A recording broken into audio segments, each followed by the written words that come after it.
Hey, I'm Brian with Circuited Brewers, a YouTube channel on YouTube. Also, find us on Facebook, Instagram, Twitter. I'll give all the links, and you can put those in the description for our social media outlets. Been doing it for quite a while now, and he asked me to come on the show, so here I am. Yeah, and I'm definitely glad to have you. Out of all the interviews I've done, I've seen your name be mentioned frequently in my comment section, talking about how they're like, oh, you need to get him on, or I really love this person, but I would love if you got them. So I'm super happy to have you on. Cool. Um, so you mentioned you've been on YouTube for a while. I think when I was looking through your video catalog, it's been around 7 years or something like that. Pretty close to it. Yeah, about 2014, 15, something like that. I think 2014 was when I actually started the channel. Now, if you look through the catalog, it's a little deceptive because I had a channel that was named something else and all the videos were over there. And then the way Google was back when we first started the channel, you couldn't change the name like you can now. Like now you're pretty, free to do whatever you want as far as changing the name. But I set it up as like a person, and so it wouldn't let me change the name.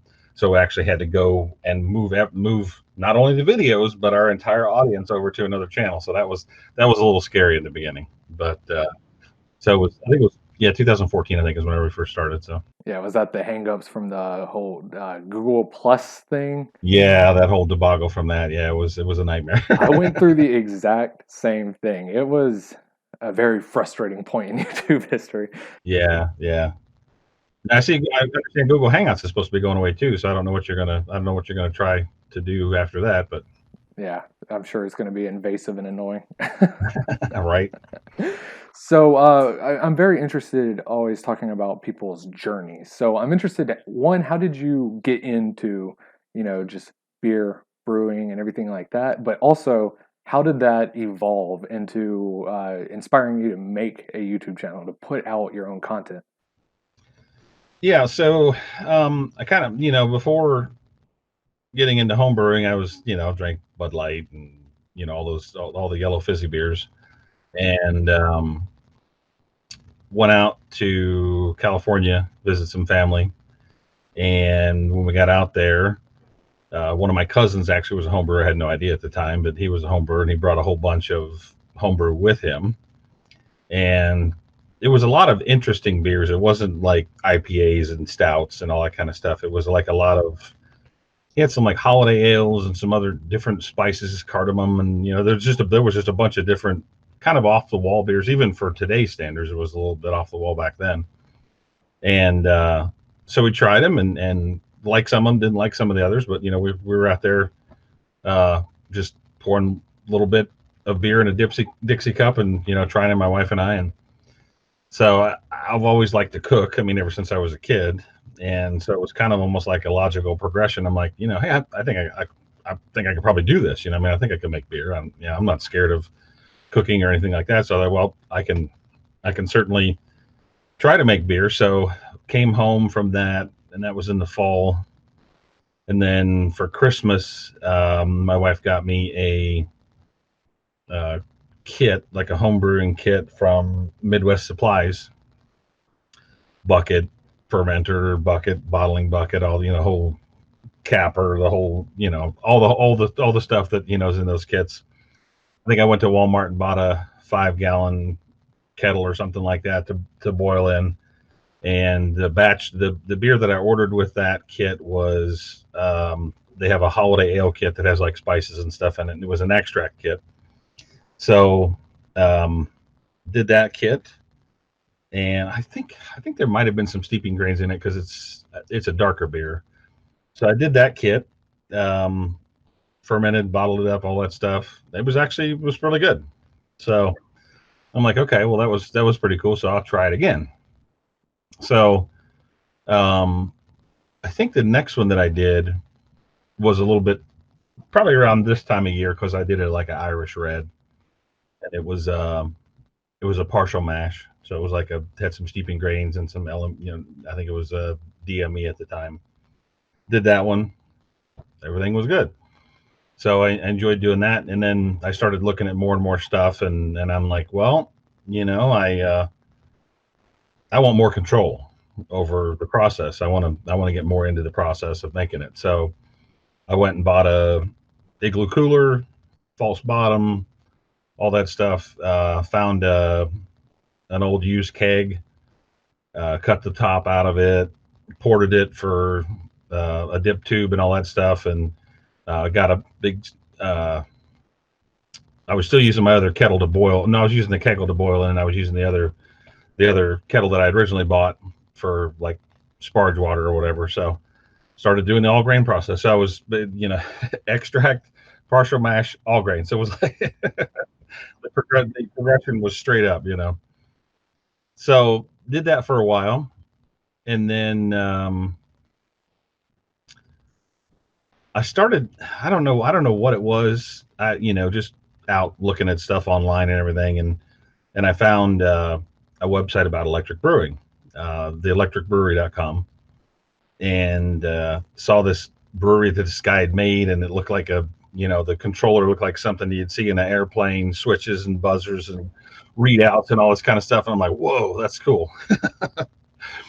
Well, I've had a little bit of electrical background. I worked for an electrical contractor out of high school for a few years. So I'm like, okay, my dad was a mechanic for 20 some odd years. So I was always in the shop working with him, mechanically and all that kind of stuff. So I had a lot of mechanical and electrical inclination. So I thought, well, you know what, I'll give it a shot and see what it's about. So ordered up the stuff for making a rim. I think it was a rim system, and I had kind of moved up to another like a 3-tier kind of system. When I built that, I built like a 3-tier stand, and I was still using the kegel. And so then I did the process of making the rims tube, using the hot liquor tank, and then just gravity feeding down into the mash tun. I did recirculation and stuff with that with a pump, and that was okay for a little while. And then throughout a couple of times in that process, I wound up scorching the mash, and I know why I did it now, but it was one of those things. I didn't know exactly what I was doing back then, so I got pretty frustrated with that. I mean, because it's a lot of work brewing, so it's like to dump it before you ever even get a chance to put it in the boil kettle. It just smelled so bad. I was like, nah, I'm not even. This one's going down the drain. So I got frustrated with that. So then I went back to the website and I'm like, well, I should just do a Herm system, because then there's no contact with elements with the wort until it gets into the boil kettle, and should be pretty foolproof as far as not scorching the wort or anything like that. So then I started gathering up the stuff to do that. Well, in the meantime of doing all that stuff, I asked my wife, I'm like, hey, we had an unfinished basement. So I'm like, what do you think if I put a brewery in a basement?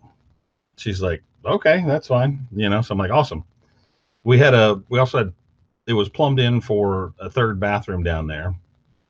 And so I'm like, well, when I build a brewery, I want to put in a sink. I'm going to put in a sink. I need a drain. And I think that if I remember correctly, when they built the house, the plumbing goes over there. So I told her, I said, I just want to let you know, I'm going to jackhammer the basement slab. And she's like, oh, no, you're not. I'm like, no, it'll be fine. I'll do it. It'll be okay.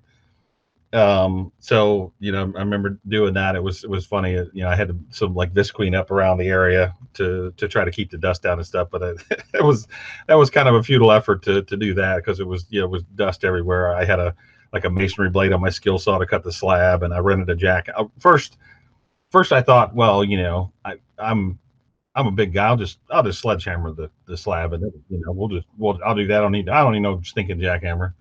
So boom, and the thing bounced off the slab, and I'm like, yeah, are they open still? so I do all that, put in the floor drain, put in the sink and all that stuff, and start building that brewery. And at the same time, I'm kind of building the system and everything. So the plan was, whenever I get the brewery done, I'd have all the stuff for the system and have all that done. So in the meantime of doing all that stuff, I was still brewing, and I was I was still using the rims tube at the time, and so I had an electric kettle and the rims tube, so it was like kind of like a two PID setup, and I had the kegel and I was going to sell it. So I listed on Craigslist. I thought, well, I'll just go ahead and sell it, and that'll kind of help fund something else, whatever I need to spend money on, because you always need to spend money on something in brewing. So, um, so yeah, so listed on there, got a call from a guy, and he was kind of trying to talk me down on the phone, and I'm like, yeah, okay, whatever. So, well, I tell you, let's just meet. You can take a look at it.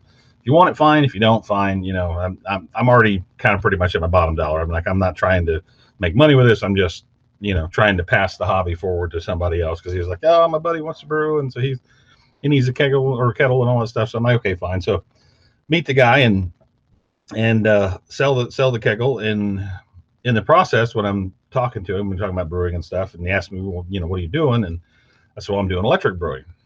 And he was like, oh, wow, that's cool. He's like, you think that, I could come see it? It's like, it sounds really cool. And I'm like, hell, I just met the guy, on some classified thing online, and I'm like, well, he seems okay. So I'm like, okay, well, so, all right. And I told my wife, she's like, you did what? I'm hanging out like, with no, strangers I met on the internet. Yeah, no, it's going to be fine. I promise. It's going to be fine, So I'm a couple Saturdays later, I'm brewing, and we chatted back and forth, texted back and forth and stuff. And so he calls me up and he's like, hey, I'm on my way. And he's like, you care if my buddy comes with me? And I'm like, what? I'm like, well, he's like, he's already with me. And I'm like, okay, all right. I'm like, okay, whatever. So, here's he knew the address already. I'm like, just knock on the garage door and I'll open it up and stuff. So it was kind of funny, because my wife was like hiding in the house with the door locked and stuff, Oh yeah, for sure. a knife on the door or something, and so they came over, and it was funny because they brought some donuts or whatever, and my wife was like, don't eat the donuts. It's a trap. Yeah, exactly. So they checked it out, and they thought it was pretty cool. Both of them were brewing at the time, and so then they were like, oh, this is really cool. So we need to do this. So the one guy started kind of building his system, doing some things with his, and we kind of just stayed in communication with each other. And then watching YouTube, watching some of the classic people, Craig Tube, and some of the other, brew tubers. There was a lot of Homebrew Wednesday stuff back then, where people were kind of just talking about what they were doing, and beers they were brewing, and swapping beers back and forth and all that kind of stuff. And so I thought, well, this looks kind of cool. I said we should try it, and so we kind of decided that the three of us would share the filming duties, where one of us would film 1 week and we'd post it, and then the other person would film the other week and post it, so that we kind of would go round robin with posting videos. So we did that for a while. We did some collaborations where I built a system for the one guy. We did, and I still have that video. We drilled the holes, and I basically built him a Herm system from scratch with all the parts and everything. Excuse me. And so did that for a while, and everything was going okay and stuff. And then we just kind of, I don't know, I can't really put a finger on what it was, but kind of just lost interest. Like all of us just kind of stopped doing it, And hang on. Excuse me. So we just stopped doing it, and it was about a year or so that we just didn't make any videos. And I didn't brew any beer for like a whole year or anything like that. And then one day I think I had a subscription to BYO magazine or something, and I saw the Blickman quick carb in there, and I thought, well, that was pretty cool. I'm like, because I always hated, chilling the keg down and cranking it up to 30 psi and the rattle and the shake and roll and all that kind of stuff. And just because you really were maybe not getting a good carbonation, a good thorough carbonation. Yeah. So I thought, well, it'd be kind of cool to do a video about that. So I purchased a device and brewed some beer, and then did a review on it. And I think I did that video, and then maybe there was a couple other videos in the mix. And I didn't contact any of the other guys that were involved, or say, hey, I'm gonna start making videos again or whatever, because that was kind of the driving force of the channel anyways. With I would edit all the videos and upload them and do the descriptions and all that stuff. So it's it's kind of like I was running it anyway, so I didn't feel like I really had to ask permission to put out more videos. So I did, I think, a couple videos after that one, and kind of started gaining a little bit more traction again. Blickman saw the quick carb video; they really liked it, and I think that they had sent me a couple other items to review. The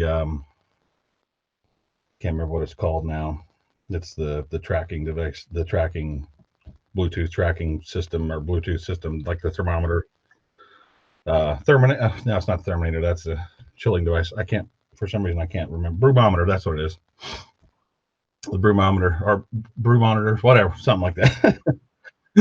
So, they sent me a couple of those, to do a video on, and then all of a sudden, kind of out of the blue, I get contacted from one of the guys, the guy that I had sold the kegel to. And he was kind of like, oh, you're doing videos again and everything. And I'm like, yeah, I just decided to go ahead and start doing it again, And we were kind of having a three-way conversation between all of us via text. And he started talking about, well, yeah, we should do this and we should do that. And, we should give away this stuff and do that. And I'm like, wait a minute.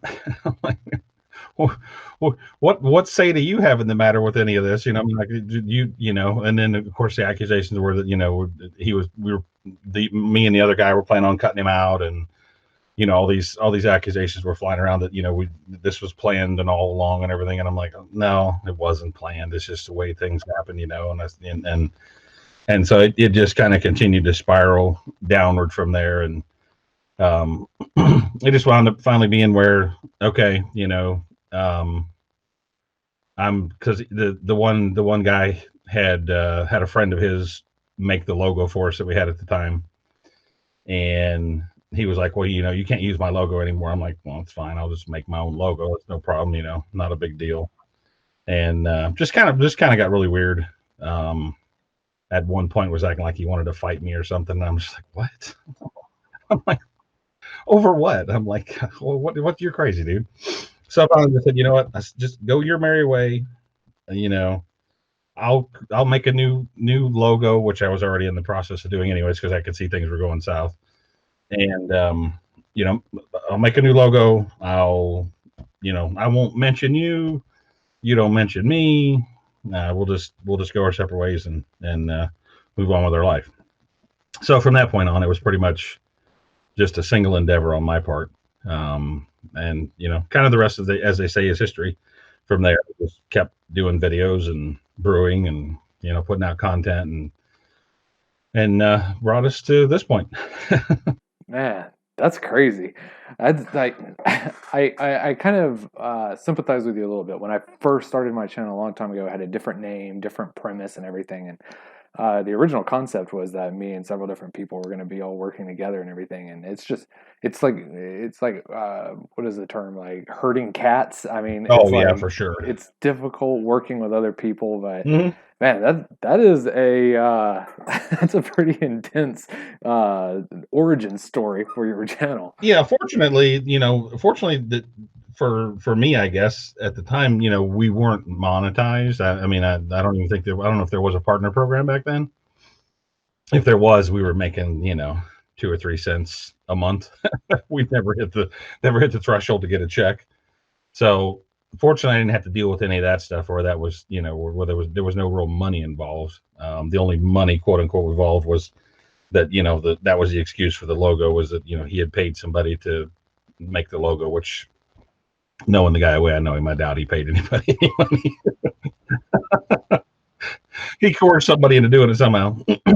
Yeah, so several different things you mentioned throughout there that I was planning on talking to you about. So first off, I definitely want to talk about your basement brewery because it is one of the most like it's like so polished. It's like very well put together and everything. All the videos I've seen where you were going through, building it up and creating it and everything. Uh, just like because I haven't been able to see like full scale everything. I mean, compared to like an actual, brewery, it looked like you were doing a lot of stuff, drilling grates and everything, like or drilling drains and everything. I, I could you function as like a full on brewery in that setup? Um, Maybe. I mean, as far as like commercially, there's some technicalities that would prevent me from doing that. But as far as being able, like if there were no tech, where you couldn't have a brewery connected to your house and all this kind of stuff. Yeah, I mean, I could. Yeah, I mean, I've got like six seats at the bar. I've got six taps. Glass rinser, the whole 9 yards. Refrigerator. Genuinely impressive. It's one of the most Thank you. impressive setups I think I've seen on BrewTube. Yeah. So, what all did you learn going through that process? So, were you like, did you have a vision? Were there things that like messed up your path along the way? Like, what was that journey like? Turning a basement into essentially a brewery. Well, and I've kind of been involved in construction and stuff. I mean, like when I was growing up, me and my dad, we built barns and, so never built a house, but built barns and stuff like that. So, I mean, I had some pretty good knowledge of that. I had some plumbing experience. I've done a little bit of stuff, a little bit of that. Electrical is no problem at all. I guess I'm kind of not scared to do anything. It's just I've always had pretty good luck with, even if I didn't know how to do something, I would figure it out. So I kind of approached this. What was nice, it was a pretty blank slate. It was just a big square or rectangle, almost square, but just a rectangle. So I had some vague ideas. I never really had any like written up, drawn out plans, which kind of was good at some point because of the fact that I was kind of able to adjust on the fly and just do some things. Yeah, exactly. Like for instance, the room I'm in right now was a bit smaller, and I framed the one wall that comes down the hallway. It comes to where the stairs come down, and there's a hallway there. And when I got that wall framed up, I looked over in the opposite corner at all my brewing stuff that was over there underneath the plastic, and I went, "Holy shit, it's not all going to fit in there." So I'm like, we need to extend this a little bit farther out. So it was just a matter of making some adjustments and making it a little bit bigger. I think I added about 2 feet to it, which I'm glad I did. I didn't really run into any super surprises at all. I mean, I had a pretty good idea. I built one before, so I kind of was like, okay, what didn't I like about that one, and how can I, not repeat that same thing again with this one. Um, there weren't really a whole lot of things that I ran into issues with. The only thing I really ran into an issue with was when I was building the bar. Um, I didn't really think about the fact that you need to cut your bar rail on a 45-degree angle. I mean, I knew that, but I wasn't kind of taking that into consideration that, an 8-foot bar needs 9 feet of bar rail because it's got to extend out past so you have the 45.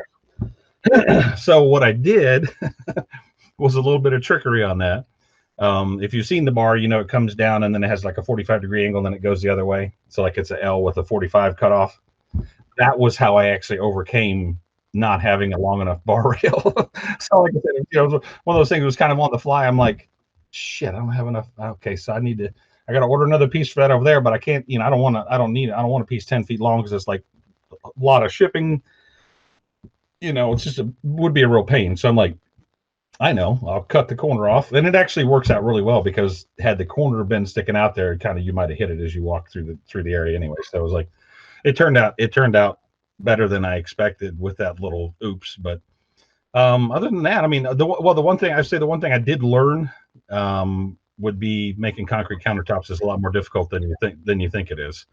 Well, I think it's pretty difficult already. I've never done it, but it sounds intimidating. I had never done it before either, so I watched some YouTube videos and I was ready to go. Yeah.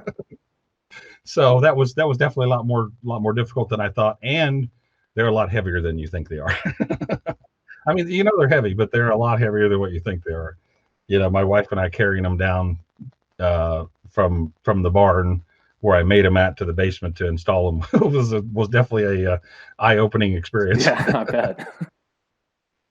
But as far as everything, I mean, everything has gone good. I'm actually going to do something that I didn't think that I would do, because the way that they poured the floor in the basement here, it's kind of crowned in the middle, so everything wants to run to the outside walls. And so over in the brewery area, if something like, let's say, if I get spilled water on the floor or wort or whatever on the floor, it wants to run in the back corner underneath the sink, which is a pain. So I'm gonna wind up uh, putting a leveling agent down on the floor, and I'm gonna tile underneath of the brewery, and then I'm gonna put a wood floor, like a laminate floor, down the rest of the basement. So Oh man, that's gonna look that'll be nice. one more project, but That's gonna look so nice. yeah, it should be good. I think so. So another thing I wanted to talk to you about, you mentioned talking uh, just escalating up in equipment and all the phases that a lot of homebrewers go through. From starter kits, extract to all grain until eventually you get to your more complex systems. A question I really like talking with homebrewers about is there's a debate I've seen online a lot, and it goes back and forth between does equipment play a role in making good beer? And I've seen on your channel you've toyed around with so many different things from pressure systems to different electric all-in-one systems and glycol chillers and all this other stuff. First off, do you think that it makes a noticeable impact? Um, I think really the process, uh, no matter the system, the process is probably more important than the equipment is. Meaning that having your grains milled properly, making sure that your water pH is correct, making sure that if you're making a certain style of beer, that you have the right water profile. Um, as far as post brewing, are you able to maintain your fermentation temperature? I really don't care about what type of fermenter. I mean, I think you can make awesome beer in a plastic bucket, Fun. but yeah, exactly. But I think the fundamentals, those core concepts, have to be sound, no matter the system, because you could, quite frankly, you could give a brand new home brewer a $10,000 Herm system, and they would probably make bad beer. But it wouldn't be the system's fault. It would be their lack of knowledge, or their lack of how to use that equipment in the process. So I think a lot of it stems more around having a good sound understanding of what the grain wants as far as mashing, what the hops want in the composition of your wort when it gets to the kettle. you know can you chill it down really fast to avoid chill haze? There's a lot of different things that go into the process you know that sometimes better equipment affords you the ability to do these processes better. Does it make better beer? Maybe not, but sometimes there's the right tool for the job. For sure. And sometimes that is some fancy cool piece of equipment. I mean, take for instance, I recently did a review on the dry hopper from Brewers Hardware. There was a lot of comments of people going, "Hey, I don't need that. I just do this. I do that." I'm like, "Great, that's awesome." I'm like, "Yeah, fine." Guys like, "Oh, you use a magnet and you drag it down." I'm like, "Hey, that's a great tip." It's like I rarely ever, I would never, um, look down on somebody's process, or never, talk down to anybody for how they did something. And a lot of it is, are you happy with the result you're getting? That's the biggest thing. Are you happy with it? And if you aren't happy with it, why? And what's causing the problem? Because just buying a fancy piece of gear is probably not going to fix that fundamental process that you're getting wrong. True. I think that is a pitfall a lot of like less experienced or people who are a lot of research and like just understanding of those fundamentals go into it. And I think it is a pitfall that a lot of new brewers kind of fall into, where they're like, oh, I don't like this, but if I bought this new system or something like that, it would, revolutionize my brew and, make it, enhanced quality or whatever. So, if you did have to advise somebody on some, upgrades for equipment and stuff throughout the process, what would you necessarily recommend for enhancing people's beers if possible? Say they're following the fundamentals. How do they take it to that next step? Yeah. I think no matter what brewing system you're on, I think there's a couple things, and I talked about it just a second ago. Was um, depending on what type of beer, if you're brewing a hazy IPA, you might not matter whether you might not care if you chill it down very fast or not or whatever. But if you're brewing, say a beer you want to clarify or whatever, having the ability to get the wort chilled and in the fermenter quickly is certainly something that's going to help. One of the biggest things that I think is probably the game changer for most people, or would improve the quality of their beer, would be fermentation temperature. Being able to maintain a fermentation temperature that the yeast likes, that the yeast is going to perform the best in. That and sanitization. I see some people sometimes that have issues with getting bugs or whatever, having beer go bad.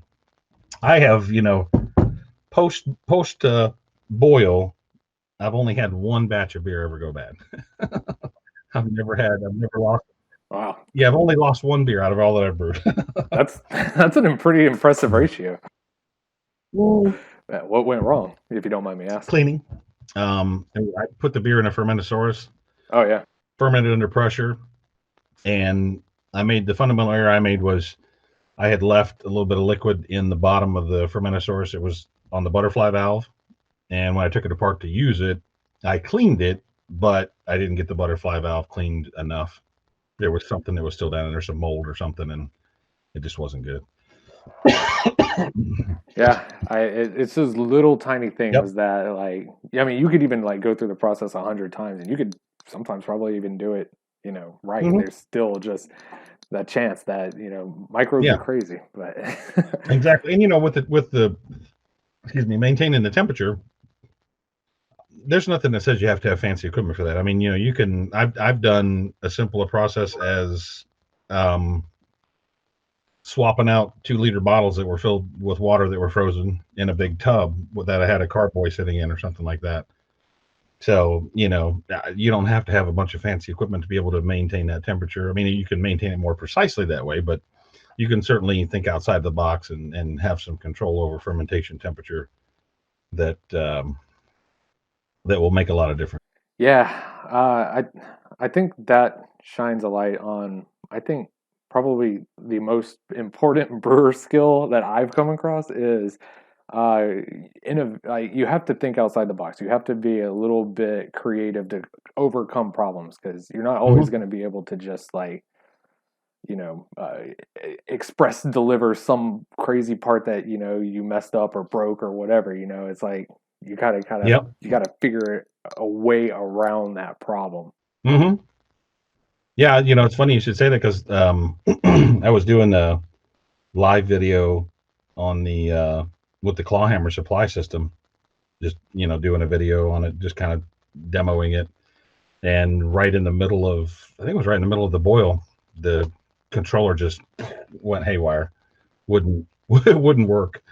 So it was just, I have quite a bit of equipment, so I swapped out probes and did a bunch of stuff, and finally it's like, okay, it's not going to work.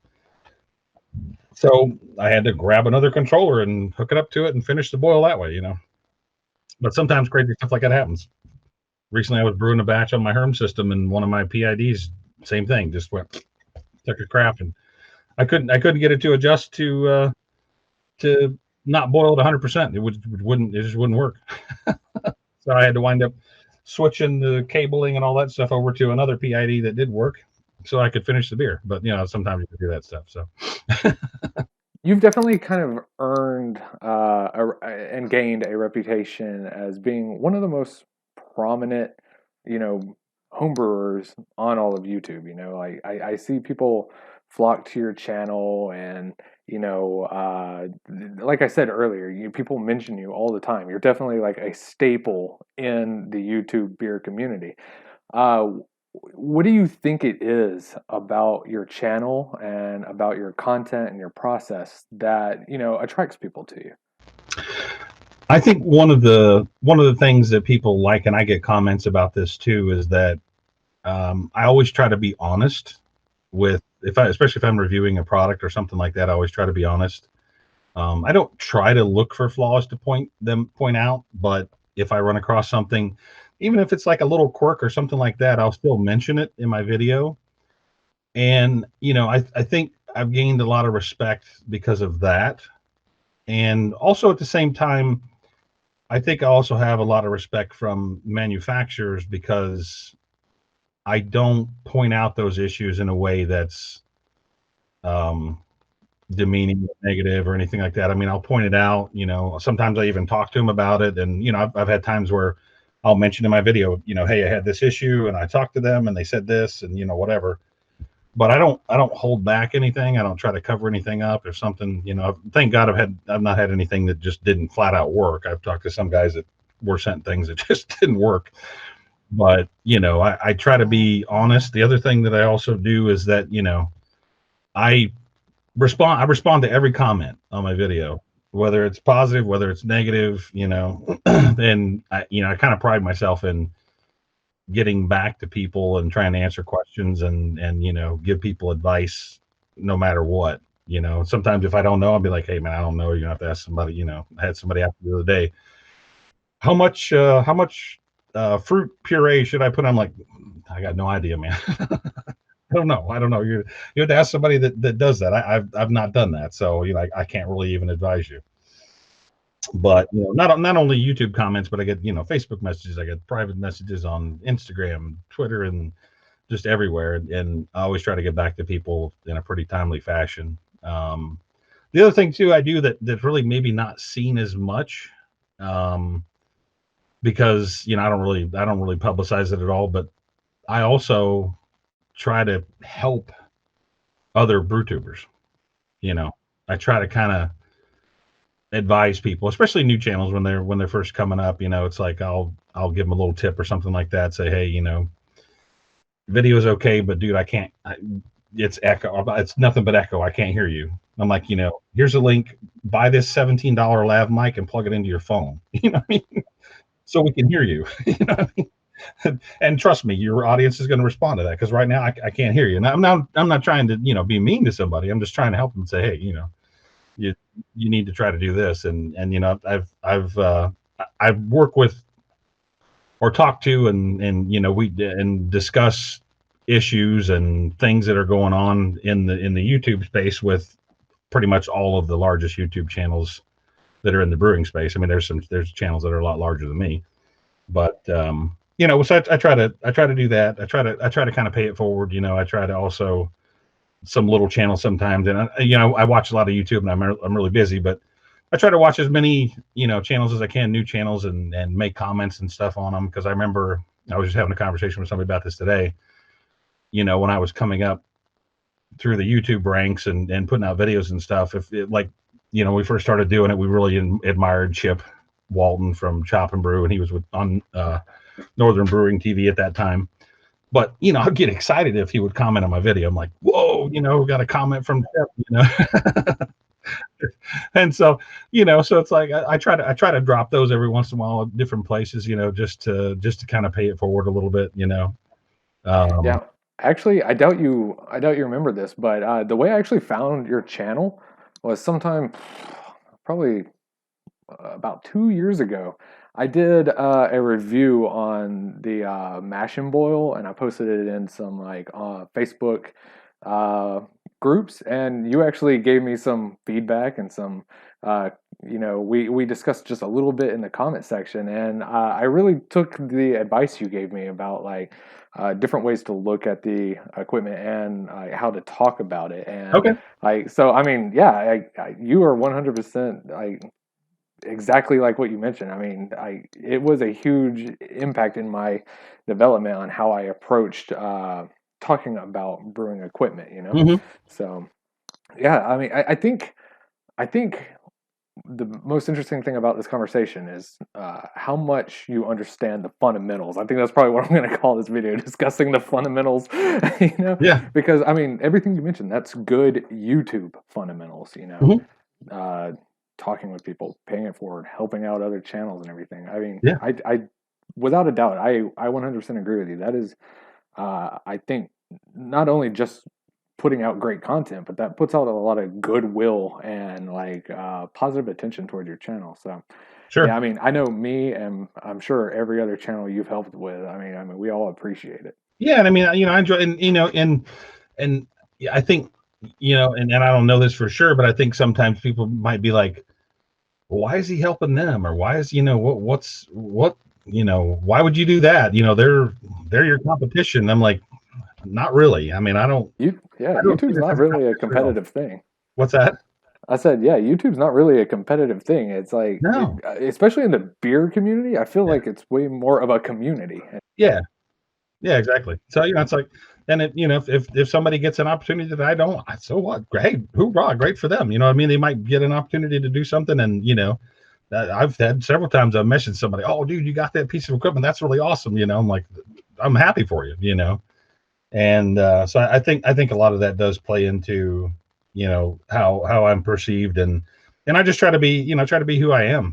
That's I don't there's no my videos are definitely I try to be that's one of the other things too about my videos. I try to be very concise. I try to not ramble. I try to just make sure that I'm delivering the information as quickly as possible in as short a time period as possible, because people are busy. I mean, I know myself personally.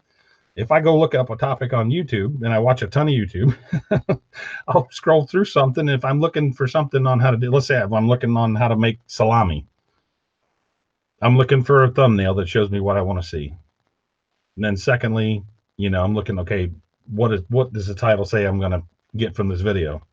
And then the last thing I'm looking at is, good Lord, it's a 36-minute video on making salami. I'm like, it doesn't take that long to tell me how to make salami. Okay, there's one for 10 minutes, there's one for 12 minutes. I like both. I'll watch both of them. Then I could watch those two in the time that I could watch that one with the guy talking about, so it's like, you know, so I try to be real cognizant of that. The place that I probably quote unquote let my hair down, what's left of it, is when I do live stream brewing and stuff like that. So, that's kind of when people get to see a little more of my personality. I maybe am a little bit rigid. I'm getting better at it with just being more relaxed on camera and stuff like that. But I do try to make sure that I cut so much out of my videos. If I'm getting off on a tangent, I'm like, nope, click, cut that out.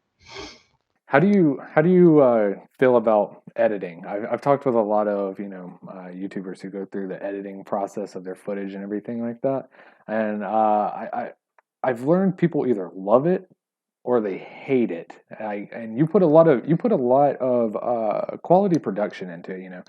Good camera, good lighting, good sound. Um, does it ever like wear on you? Do you sometimes wish you could just be like, man, just put something out? That's probably one of the things that I like to do the most out of it. Is I love shooting the footage. I've tried to incorporate as much B-roll, so to speak, as I can in my videos.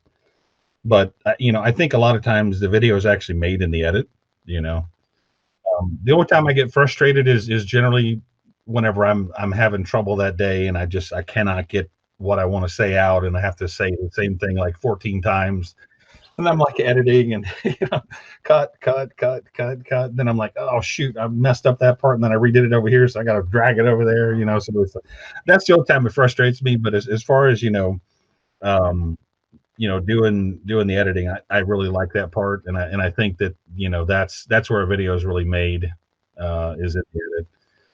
The other thing that I've tried to focus on a lot all along, is having a good thumbnail, but I've really focused, like probably the past couple years, I've really keyed in on making a great thumbnail. And I mean, because that's your first impression when somebody's scrolling. If somebody looks something up and they're scrolling through, that's the first. I mean, we're visual. Humans are visual. When we look at something, we see something, and it's like, okay. And, and I try to tell, even when I give people advice and stuff, I try to tell them, make your text legible so I can read it on a mobile device. Number two, make your thumbnail tell me the story of the video. What is the video about, and tell me visually on your thumbnail. Don't just stand in front of a rack of equipment and go like this. you know, if you're talking about something, have it in the thumbnail, and have it easy to understand. Don't use, some webding font that I can't, that's, swirly, and, I can't read it. And, 14 colors in the font. It's like, I want to be able to tell what I'm looking at. I want to be able to know what I'm getting into. And I think that's helped me a lot, with focusing on that. And I used to be really bad about trying to get as much stuff as I could in the title. Whereas, anymore I focus on, especially when I'm doing a product review, here's the product, just the name. And then I might put review on the end or something like that. But that's that's a lot of this, kind of like brewing. There's a lot of fundamentals to that too, just like what you were talking about. And I've done a ton of study on that. I've watched so many YouTube channels about how to do things and what the best practices are and all that kind of stuff. And it's so hard to, it's just like with brewing, it's so hard to try to put everything you learn into practice, because you inevitably forget something. You know what I mean? You forget your yeast starter, you forget whatever. So there's so many facets to it. I feel like our YouTube search history is probably very similar, because I know for a fact I have looked up how to make salami, and I know for a fact I have looked up like keywords in your description and all this other stuff. And you're absolutely 100% right. I have seen it for myself going through the process of trying to improve those YouTube fundamentals, changing the thumbnail. And I started like learning how to do a little bit of graphic design, nothing fancy, but messing with different programs. And you can look at my channel. I mean, I don't get huge numbers, but you can see the jump. From the time I started putting effort into those I mean, it's a proven process. There are things that draw people in, and like you said, clear, legible text, and an interesting or descriptive image in that thumbnail. It changes everything. Yeah. And and just a tip while we're here, if you haven't done it, you may have, I don't know, I haven't looked at your channel in a while, but you can breathe new life into old videos by going back and redoing the thumbnail. Yeah, you know what I mean? that's a fun little YouTube tip. Like, it really affects the algorithm in a weird way. I tested that for myself. I went back and I wasn't happy with how I edited this one video, so I changed some edits in the actual YouTube editor, and the editor. I adjusted the thumbnail, and within 2 weeks it was in it moved back up into my most viewed videos in the past 48 hours. I mean, it's interesting how you can gamify the system like that. Sure. Yep. And all they care about is people watching. That's it. Yeah. How long can you hook people? Exactly. There's just one last thing I want to talk about. You've mentioned, you've worked with, manufacturers. You've talked with manufacturers, and you've been sent manufacturers, and you're always, blunt, honest. You mentioned you point out faults or things that could be improved on that equipment. I think that is a level that a lot of aspiring homebrew YouTubers and people at that level they want to get to. How would you go your advice to them about them fostering that type of relationship? Or should they reach out, or should they wait for somebody to contact them? Could you shed some light into that, that next playing field? I think a great place to start, and it's kind of where I revived the channel at, was reviewing something that I had. You know what I mean? So maybe it's, you don't necessarily have to go out and buy some new piece of equipment, but maybe you review what you've got. Maybe you go and look at some videos and on something that you have, and you watch, go search for it, watch the top videos and make notes. Okay, what do I know about that device that maybe none of these people have touched on, or maybe what's a different angle that I can look at it than these other videos have done, and just start producing some good content that way. I don't think a YouTuber, and I used to think that you had to have certain amount of subscribers or whatever to reach out to manufacturers, but I think the biggest thing is make sure your quality of your video is on point, make sure your audio is on point, be concise, be yourself, but be concise and put out good videos. And and there's nothing wrong with reaching out to manufacturers at all, but the biggest thing I would give people advice on that is you need to be able to tell the manufacturer what you can do for them, not what they can do for you. That's the biggest thing that I would say about reaching out to manufacturers, is saying, hey, and when if you call, if you email them to pitch something or whatever, hey, I really love this. I saw your product, and I really love this part about it and everything, and I'd love to do a video about this and bring more awareness, to the homebrewing community about this particular thing with your product. And would you be interested in doing a collaboration with me? And I generally, that's what I like to call most of the stuff, is collaboration. Not send me some free stuff. So that's the thing. And one thing I don't do, I don't let manufacturers dictate how I do a video. And I would suggest that no one ever does that. And don't think that just because a manufacturer sent you something that has to be a glowing review, because it doesn't. You need to be professional if you're pointing out some issue, and you need to be, you need to be aware of the fact that, somebody somewhere, an engineer, somebody in a factory, has probably worked really hard on developing whatever it is you're looking at. And to just completely trash it and obliterate it in a video is probably not the best thing to do. And people might say, well, if it's junk, we should say it's junk. Well, that might be true for that particular product, but don't think that other manufacturers aren't watching what you do and see that and go, ooh, boy, I don't know if I want to send something to that guy, because he's not very professional when he reviews the product. So, like I said, I never hide any flaws or anything like that. I don't go out of my way to trash a product or anything like that. I've had a few times where I've contacted the manufacturer and said, hey, I'm having this issue. Is there something I'm missing? Am I doing something wrong? Here's what I'm doing, and this is what I'm getting. And, and they're very receptive to that. I mean, it's, I've never had a manufacturer yet that I've reached out to about an issue that, has said, oh, well, you're just dumb. You don't know what you're doing.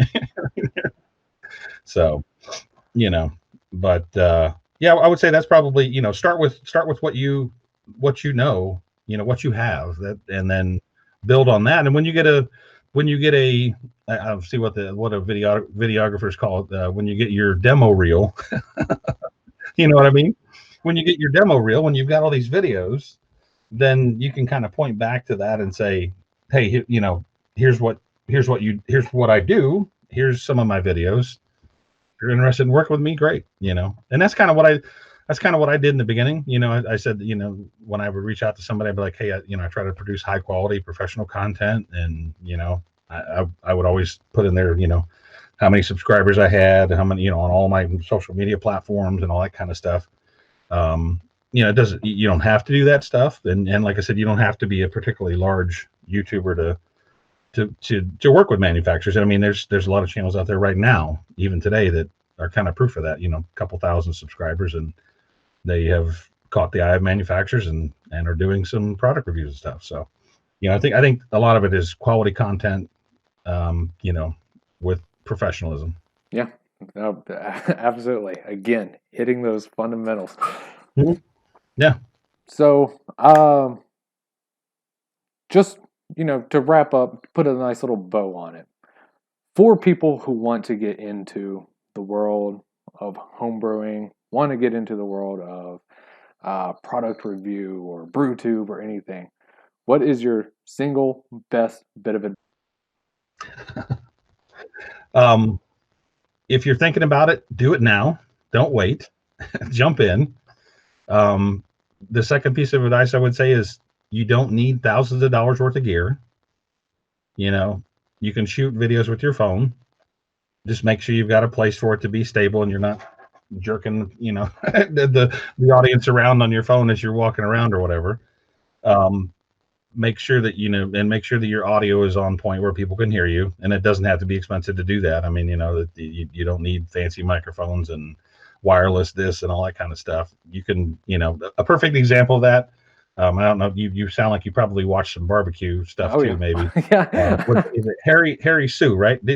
He's I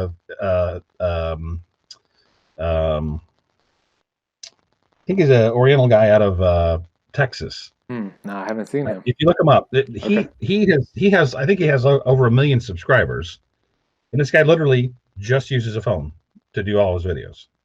So I mean, that's proof that you don't need fancy equipment, and that's one of the other things too. I would say is that just like brewing, fancy equipment doesn't make better videos.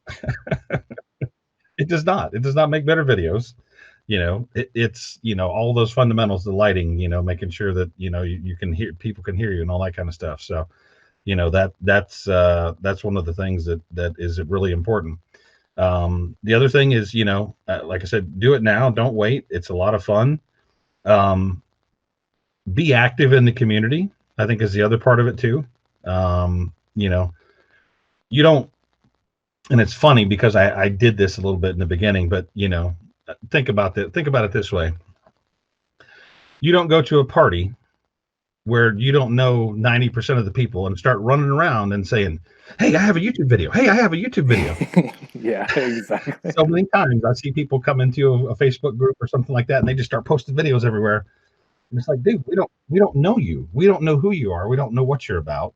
You need to interact with the groups, and and I've it's a rite of passage pretty much. I mean, I don't interact with every single group that I post videos in and stuff, but I try to hit a lot of them sometimes. But I've kind of gained enough notoriety that I can post there without having any objections. I'm not blowing it up either. Once a week, maybe something like that. So it's like, but that's a big thing that I see people do all the time. Yeah, and do it on Reddit and you'll get drummed out real quick. That's a pet peeve that I don't think I'll ever get the opportunity to really talk about again. So I'm gonna just take a second if you don't mind. But okay, go ahead. I 100% agree with you. I have this overwhelming anxiety every time I post into a group that I've only been a part of for like a little bit. I'm like, oh man, if they search like my comments and my interactions, is this enough for me to like go in here? But I see people,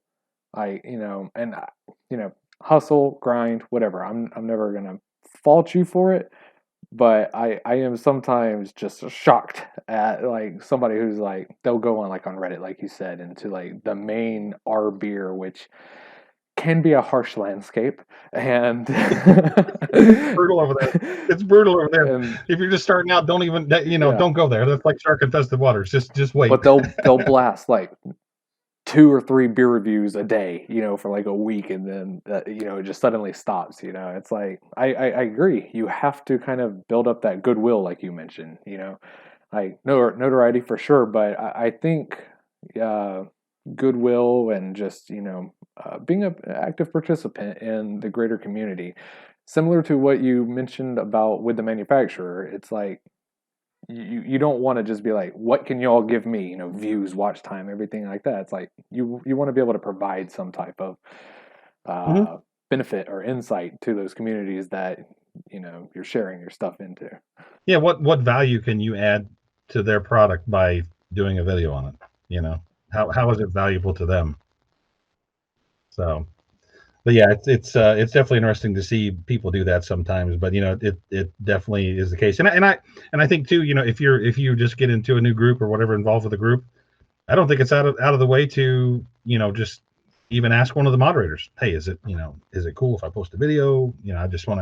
I don't see any rules about it, or check the rules obviously first to make sure that you're allowed to post videos first off, but then ask one of the moderators, hey, and maybe when you send them a message, hey, is it okay if I post this video and put a link to it so that maybe they can check it out a little bit first and say, yeah, it's fine, go ahead, or no, it doesn't really fit with the group or whatever.